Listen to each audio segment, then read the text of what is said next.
Welcome to the show, everyone. I'm JJ Flazanes, your host and producer. Thank you for downloading today's episode.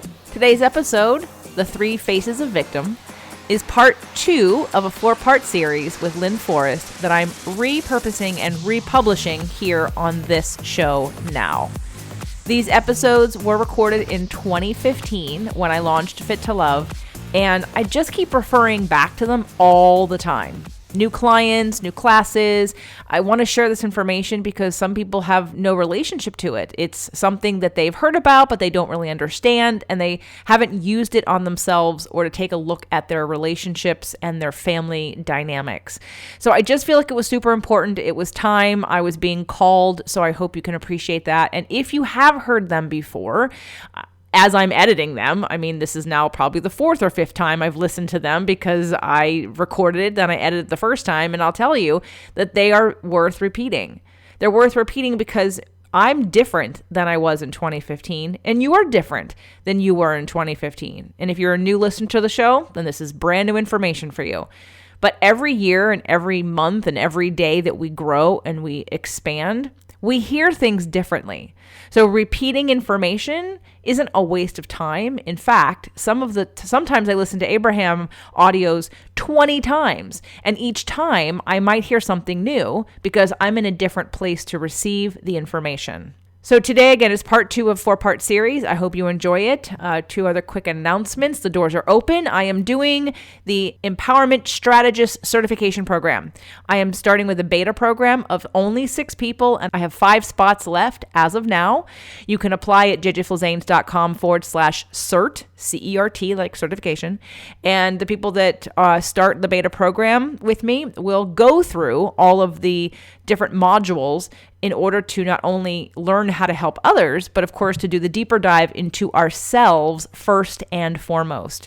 So if it's something that you've always thought you wanted to do, you want to do this with other people, you want to be a coach, you want to help people, you want to be a part of my bigger brand, the Empowerment Strategist Certification, please apply. There is no cost. We jump on a call. We see if it's a right fit. If it's not a right fit now, it may be in the future. So jjflazanes.com/cert, C-E-R-T, but I'm only taking 6 people starting in April, and it will not reopen again until the end of the year. Also, the Inner Circle membership is going up in price. You can secure your spot for $9.99 now. And I'll tell you, I just want serious people. So this is not a plea. I don't need your $10. It's for people that want a community. You want to listen to the show, and you want to come talk with people about it who you know listen to the show. You want to find a Rampage of Appreciation partner, someone who you can call and practice law of attraction with because you know that they think like you in this realm. I want to give you a space to be free. A space to be who you are, a space to not have to hold back. And that's what I'm creating in the Inner Circle membership. So if you're interested, you can secure and grandfather in the current price of $9.99. It goes up to $14.99 on March 1st. Okay? So I hope you enjoy today's show, part 2 of 4. We have back Lynne Forrest. Lynne is a reality guide and personal growth mentor. Lynne was educated through a lifetime of studying and observing metaphysical life principles taught to her early in life and learning how to apply those principles to her own life in positive ways. She's been sharing her findings with others and watching their lives transform since the 70s and has supported herself and her family through a private practice which was founded on those principles in 1985. Lynne came up through the ranks of experiential learning rather than the more traditional academic route. She started out in the mental health field in the early 70s, hired and trained by an HMO in social work and mental health. She has been in the field of personal growth ever since, moving to the addictions field in the early 80s, where she was one of the pioneers for codependency and family of origin work in Chattanooga, Tennessee. As a perpetual student of life and consciousness, Lynne has devoted her career to studying with masters of various disciplines: family dynamics, Jungian principles, dreams and shadow work, psychodrama and energy, as well as the laws of manifestation. Body-oriented practices such as yoga, physical unwinding, and qigong are some of the approaches Lynne applies in her work with others. Welcome back to the show, Lynne. To be back. Well, let's get into this. If you haven't heard the first show we did with Lynne, we went over the victim triangle and we did a little overview of what that was. And so if we could recap that just to start off this show, in case someone listening is sort of doesn't know where this is coming from, this information, well, how would you, in a short, concise way, talk about the victim triangle? The victim triangle was actually first called the drama triangle. It was originated by Dr. Stephen Karpman, a PhD, very involved and still alive today, and a friend of mine actually. Transactional analysis was his modality, and that was where I first ran across what he called the drama triangle back in the 70s and began to use it as a tool. And basically it's a diagram of an upside down triangle that has three roles on it that he noted in all dramas, whether it's play, acting, theater, or whether it's on the football field, the football team going through that. And then he began to notice that the same drama played out not only in scripted theater, plays, etc., but also in everywhere in life, all around us, not only in gameplay, but also in our dynamics. And since then, I've come to recognize that anywhere there's any sort of dysfunctional interaction going on, we will find that we are indeed on the what I call victim rather than drama triangle. And I use the word victim triangle because when victim is one of the roles on the triangle, and anytime we are on that triangle in any of the three roles that I'm about to name, we are in victim consciousness, which means that sooner or later we will come back to the victim position. We just move round and round that upside down triangle in our triangular dynamics with others. So we have the victim, which is the entry point. Anytime we are in victim consciousness, which starts the minute we believe that something outside of us is the cause of our unhappiness. And then we adapt a defense strategy. We either go into collapse, which is the victim, and we become more and more helpless in the hope that someone will come along and scoop us up and carry us. And that's a viable defense strategy. Or we move into the rescuer role, defense strategy that says, rather than collapse, I'm going to take this bull by the horns and I'm going to make it right. I'm going to fix the problem and I'm going to take care of everyone around me and I'm going to sacrifice myself in the setting it right. That's what I'm here to do. I'm here to live my life for them, and there's a whole lot of self-neglect that goes into that, because for a rescuer, they know how to meet everyone else's needs, but when you ask them their own needs, they kind of go blank.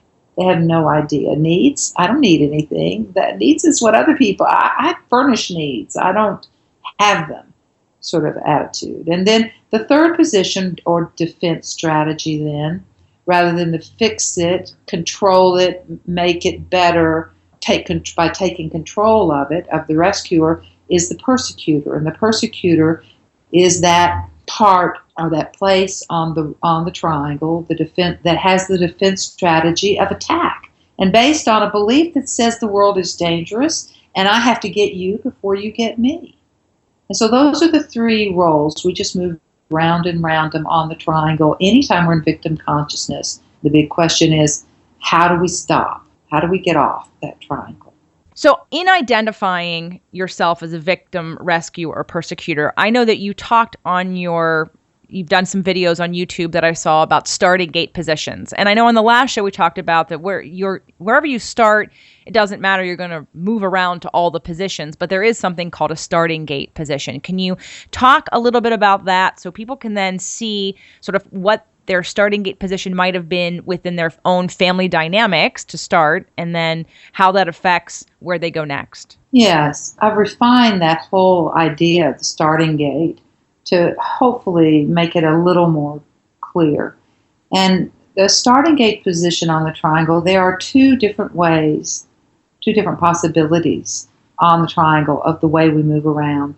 First of all, there are the three roles: victim, rescuer, persecutor. And once we're on the triangle, we are on the triangle. We're going to move about. We're going to go through all the various roles at some time or another. Now, we may go back and forth. It's like if I've got an argument going on with someone, we may take turns where I go into persecutor role with them and I tell them how they're doing it all wrong, and I criticize and I blame. And that in that moment they're in victim and I'm in persecutor, and then they may turn on me and accuse me of this and that, this and that, this and that, and we'll go back and forth, volleying the ball, so to speak, back and forth between victim and persecutor, until finally something has to shift where, in order to get off the triangle, or actually to perpetuate movement, where something will happen to move one of us into rescuer, or an external rescuer will come in and say, hey, you guys need to break it up, or why don't you look at it this way, or blah, blah, blah.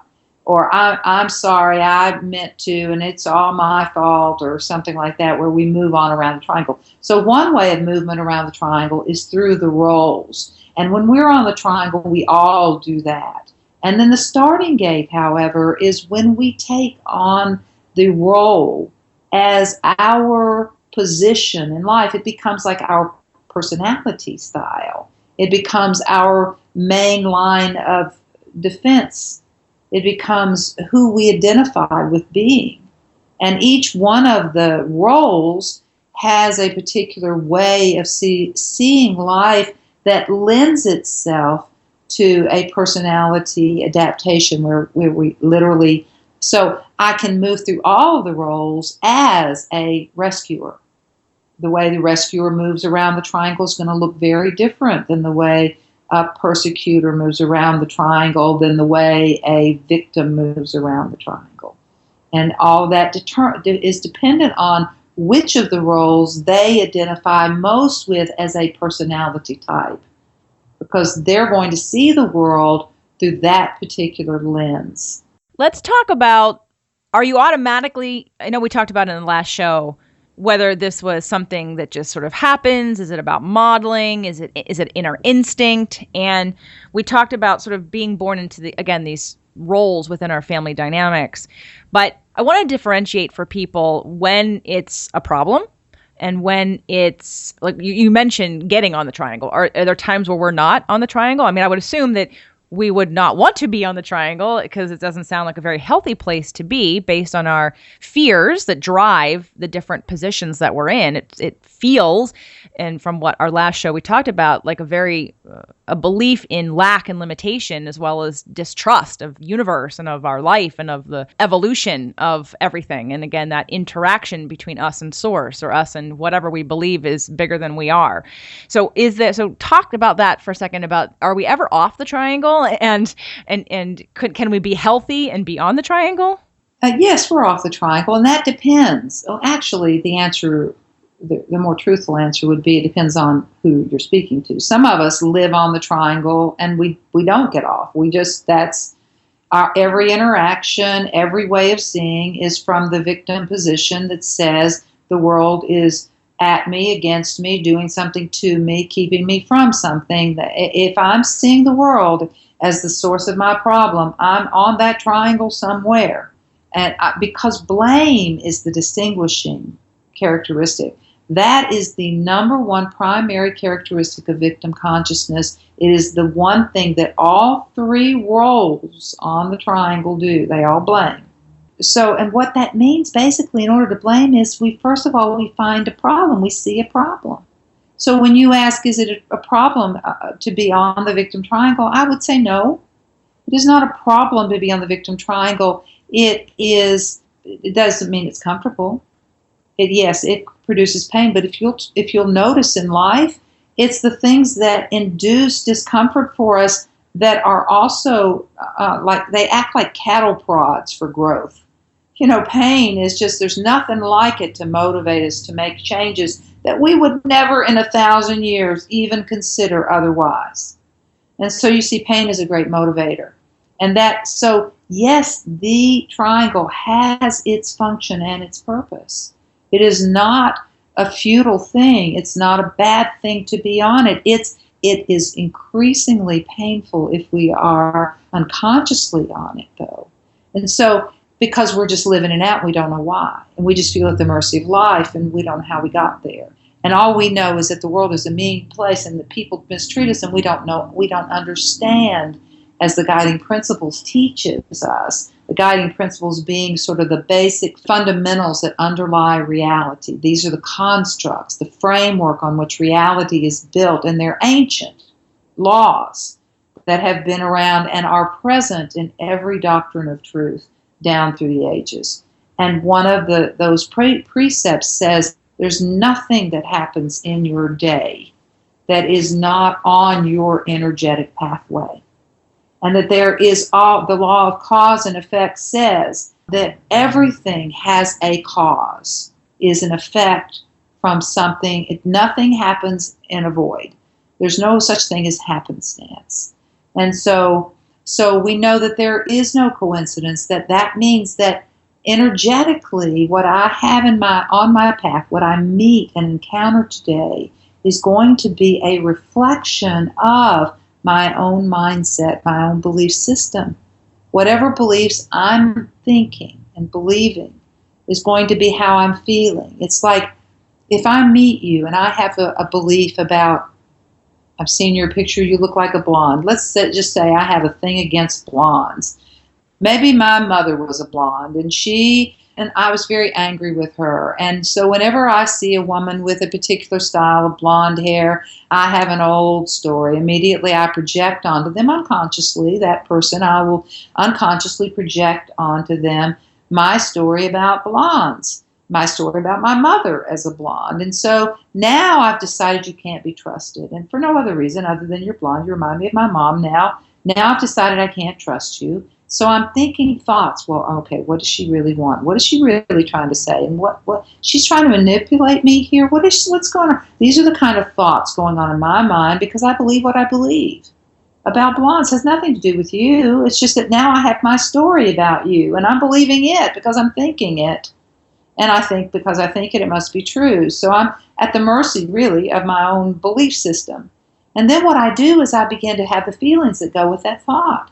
So I'm paranoid around you. I'm distrustful of you. I'm a little bit resentful. I don't like you immediately, so I'm pulling away from you. And maybe I'll even say some sort of, so then it that rolls over into my behavior. Now I begin to interact with you as if what I believe is true. So now I'm treating you with kid gloves. I'm holding you at a distance. I'm suspicious of you. I want to know why you want to know things and how, and maybe I'm short with you. Maybe I don't make eye contact because I don't trust you.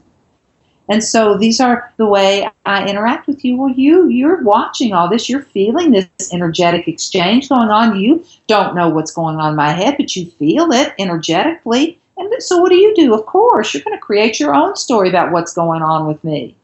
And you're going to, maybe there's a good chance you're going to feel not very strong draw towards me because you're going to feel my wall against you and between you and I. And you may find yourself withdrawing and looking down and creating a story to protect yourself from me. Who does she think she is anyway? She thinks she's better than I am. Why does she look at me like that? Why is she avoiding me? She doesn't like me. Well, I don't like her either. So this begins to go on in your mind. Now you start feeling and acting out of your story, and I'm watching that. And that, what I'm watching in you do in reaction to what I'm doing, feeling, thinking, believing, gives me the evidence I've been looking for unconsciously that proves I'm right about you. See, you're just another angry, untrustworthy blonde just like my mother. And without even recognizing that the part I played in setting and bringing that about. So with that, are there, because I think I know the answer to this question, I'm just curious on your position on it, is there then a difference between a real victim or someone who plays the part of a victim on the triangle? Yes. The book that comes to my mind is Viktor Frankl's In Search of Meaning. He was a psychiatrist who went through concentration camps, lost all of his family. He's the only one who lived through it. He was a psychiatrist. And the way he handled it, he wrote this book, and he formulated a whole way of therapy with clients after he lived through the Holocaust thing. And it was all about how he got through it. And really, when I read his book, I thought, well, there's the reality formula. That's the same. It's the same process. It's not what has happened to us, or it's not that we don't get victimized in life by tragedies or things that, but it is that we always have the choice about whether to see ourselves as a victim of, to see this as an initiation in life, as an opportunity to refine my own consciousness, as that which some soul part of me came to experience for the refinement opportunity it gives me to enhance my own consciousness and align more fully with the reality of life and source, and which is what our circumstances always gives us, that if we choose to accept the gift. There's nothing in life that happens that doesn't have a gift in it for us, albeit a pain. The process itself may be very painful. Oh, yes, absolutely. When I mentioned in the last show about my own family drama, at the time, I asked myself, so how did I manifest this? What part did I play in this? And once I sort of identified some things and lessons that could come out of it, it served a purpose. And it definitely transformed the situation for me, and in terms of my own feelings about it. And so I think that it's a great practice. I think it's the healthiest practice to take any situation. I mean, that's how my second book, which is now my first book, was written. My first publisher said, hey, here's some good news and bad news. We're going to keep your book, but we're going to push it out from December of 2010 to August of 2011. And I was really sad, and I took about 12 hours to cry and grieve. And then I thought, well, there has to be a reason. There has to be a reason. What's the silver lining? And I realized it wasn't something that project wasn't something I was passionate about. It wasn't going to serve me as the reflection of who I am in the world in the way that I wanted it to as my first work out there in a book. And so that allowed me to then write Fit to Love and gave me the space to do that. And then it had a great purpose. And so rather than being a victim of the current financial economic climate, it really allowed me to propel forward into a whole brand that had been emerging that I wouldn't have known otherwise if that hadn't happened. So now, if people are listening and they're feeling like they have a very strong pull towards one of these, and so they know they're on the triangle, whether they're in the triangle in their own head or in their family or with friends or just life in general, I want you to talk about what they can do. Okay, Lynne, so when I find myself on the triangle, what do I do next? Well, congratulate yourself for finding yourself there. That's the very first thing, because very often what we want to do is judge ourselves for being there. And one of the tell people is that denial follows fast and hard on the heels of judgment. So when we judge ourselves negatively for something we recognize, it's like living in a dark environment and stumbling over things and over again banging up my knees or feet or whatever from the environment that I cannot see in. And finally one day I find the light, flip it on, and turn around to look, and the place is just an absolute mess. And I think to myself, my first thought, instead of hallelujah, the light's on, my first thought is what a mess to clean up. And I can't believe I've been living like this. And this is terrible. And then before I know it, I very quietly, my hand is sort of snuck over and flipped off the light again, because it's easier to live in denial than it is to live with self-recrimination. And so when I blame myself and judge myself harshly for that which I'm uncovering, is it any wonder then that I slip back into the old denial patterns? And so the very first thing I want to do is just recognize that the accomplishment in being able to wake up in the middle of finding myself on that triangle and recognize it as the first big step to consciousness. And then to begin to ask myself the questions. This is where I blend Byron Katie's work. I love her 4 questions and turnarounds, because it's a very concise way of accessing the observer consciousness, which is what we want to do. It's not, we don't want to rush into fixing ourselves, or that's a rescue. That just perpetuates it even more. We just said we don't want to blame ourselves. That's persecuting ourselves. That leads to more denial.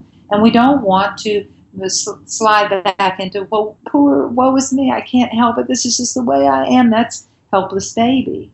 So what do? We want to access the observer. We want to access that part of us, the don't know mind, that part of us that's able to stand back and witness without a judgment, and is able to just sort of look at it and say, okay, why would I? The same kinds of questions you asked in your beautiful illustration a minute ago that of your own life, of being able to stand back and say, okay, rather than get stuck in the spiral here, is there another way I could see this in alignment with the guiding principles?